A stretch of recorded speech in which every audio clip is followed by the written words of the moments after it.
Daughter is suspended from school for 2 weeks, and school will only let her back if she gets unnecessary therapy. Please help, I am not the OOP. OOPy is you Claudie 628. Daughter is suspended from school for 2 weeks, and school will only let her back if she gets unnecessary therapy. Please help. Originally posted to our legal advice. Trigger warning, bullying. Original post Sept 16, 2019. My daughter is 6 and just started 1st grade. The school brought in a wildlife instructor to show them some animals. My daughter hates snakes, and that was one of the animals they brought. The instructor told her to touch the snake. She said no. The teacher also told her to touch the snake. She said no again. Both the instructor and the teacher began pressuring her to touch the snake and told her they wouldn't move on until she did. She started crying and ran out into the hallway.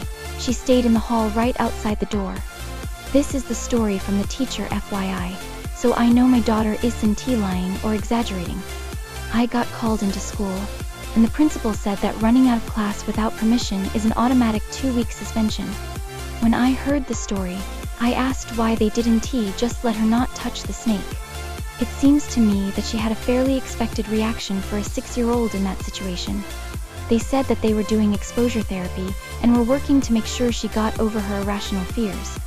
I asked if there was any way that they could change the suspension, since I can't afford unexpected childcare for 2 weeks. They said that they would waive it if I could show proof of getting her therapy for her fear of snakes.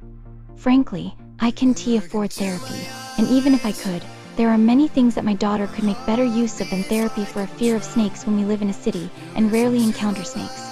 I am furious with the school, and also at a loss. Can the school put her through exposure therapy without my permission? Would a lawyer help me get her back into school? Are there any legal remedies here? Please help. Tia, relevant comments. Narajingham escalated up the chain. If they still ignore you, inform them that you will file a complaint with the State Department of Education due to the principal's statement that they were doing exposure therapy, and your daughter's fear of snakes was irrational.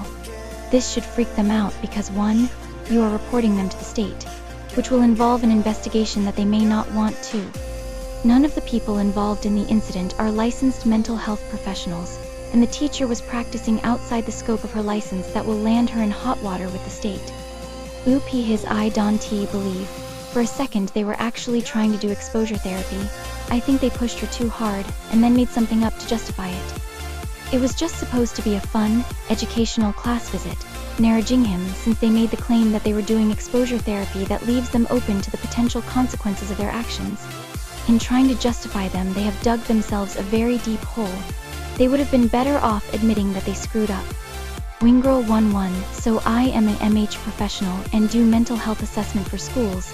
I have never done anything like this before. It seems way over the top. Most of my cases are neglect, abuse, drug use, defiant behaviors, major learning disorders, etc. Would the school accept a second opinion? I don't know. They said I need proof she is in therapy, and that was the only option they presented other than the suspension. Update Oct 4, 2019, 3 weeks later. Hi everyone, thanks for your responses to my last post. After I read everything, I called and emailed the superintendent describing what had happened. I got a call back almost immediately, and after I explained the situation, the superintendent told me that she had to call the principal, but there was no way my daughter was suspended for 2 weeks. Got a call about an hour later, letting me know that my daughter could come back to school the next day, but would be placed in a different class. I received apologies from the district and from the principal himself, though I figure that is probably not a genuine apology, but whatever. Thanks for your help. This is a repost sub. I am not the OOPy. Do not contact the OOPs or comment on linked posts. Remember Rule 7.